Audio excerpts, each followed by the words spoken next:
Welcome to Ridhima kitchen. வாங்க, இன்றைக்கி நம்ம வீட்டு ஸ்டைலில் ஈஸியாக ஒரு பாசிப்பயிர் சாதம் பார்க்கலாம். நான் 1.5 குழிக்கரண்டி எண்ணெய் விட்டுட்டேன். இதுக்கு தேங்காய் எண்ணெயே யூஸ் பண்ணுங்கள், ரொம்ப நல்லாயிருக்கும். கோயம்புத்தூர், திருப்பூர், இந்த கொங்கு மண்டலம் எல்லாமே இப்படி தான் இந்த சாப்பாடு வைப்பாங்க. நான் 1.5 ஸ்பூன் கடுகு போட்டுட்டேன். மாதிரி 1 ஸ்பூன் ஜீரகம் போட்டுக்கிறேன். கடலைப்பருப்பும் போட்டுட்டோம். ஏலன்னா வெள்ளை பூண்டு 2 சின்ன சின்னதாக கட் பண்ணியிருக்கேன், அதையும் போட்டுட்டேன்.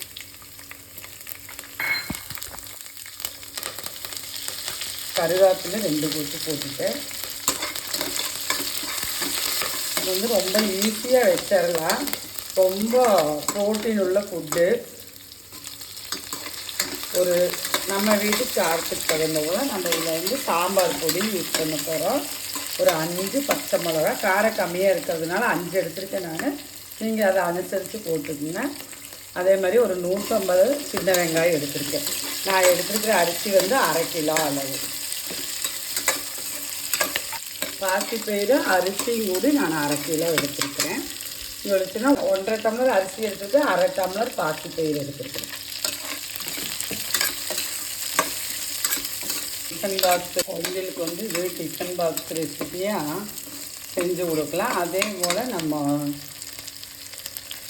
அதை ஒரு வரமிளகாயும் போட்டுக்கிறேன். ஒரு நேரம் வீட்டுக்கு நம்ம ஈஸியாக வைக்கிற ஒரு 1 பாட் ரைஸுங்க.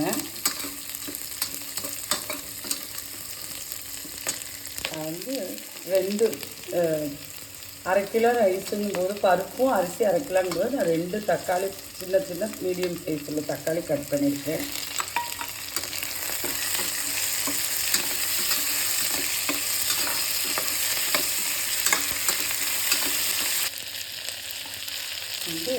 ஸ்பூனு கம்மியாக மஞ்சள் பொடி போட்டுக்கிறேன்.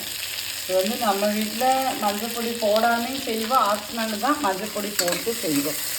அது போட்டாலும் தப்பில்லை, போடாட்டியும் தப்பில்லை.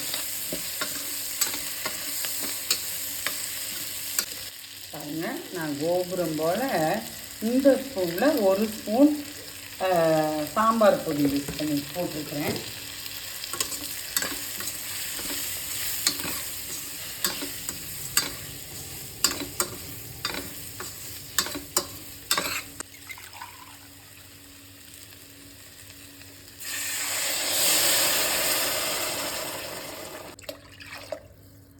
அரிசிக்கு அளவாக நான் 3 டம்ளர் தண்ணி வச்சுட்டேன். நீங்கள் இது நான் சாப்பாட்டு ரைஸ் சாதாரண நம்ம வீட்டில் செய்யும் அல்லவா, அந்த சாப்பாட்டு ரைஸ் தான் எடுத்துருக்குறோம்.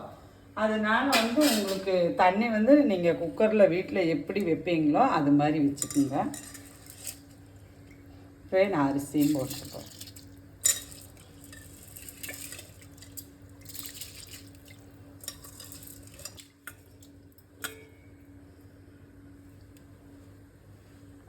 இது ஈஸியாக வைக்கிற 1 பாட் ரைஸுங்க. எல்லாத்து வீட்லேயும் செஞ்சுருப்பீங்க. பாருங்கள், இதுக்கு தகுந்த உப்பு போட்டுக்கிறேன். எப்பவுமே இந்த 1 பாட் ரைஸுக்கெல்லாம் 1 கல் உப்பு ஜாஸ்தியாகவே தான் இருக்கணும். அது மாதிரி தான் நான் இது போட்டிருக்கிறேன். கொதிக்கட்டும், இன்னும் நம்ம மூடி போட்டுக்குவோம். உங்களுக்கு வேணால் இந்த டைம் இப்படியே மூடி போட்டுக்கலாம். நான் ஒரு கொதி விட்டுட்டு மூடி போட்டுக்குவோம். பாருங்க, நம்மளுக்கு ஒரு கொதி வந்துருச்சு.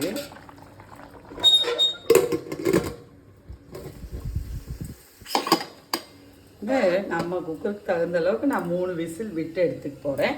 நீங்கள் ரைஸுக்கு தகுந்த போல் எடுத்துக்கோங்க. எல்லா ரைஸும் நம்ம எப்படி வீட்டில் வைக்கும்போது தண்ணி அளவாக ஊற்றுவீங்களோ அதே போல் இந்த ரைஸுக்கு ஊற்றி வைங்க. பார்க்கலாம், ஆகட்டும். விசில் 3 விசில் நம்ம வீட்டு அளவுக்கு 3 விசில் விட்டுப்போம். நம்ம விசிலெல்லாம் அமர்ந்துருச்சு.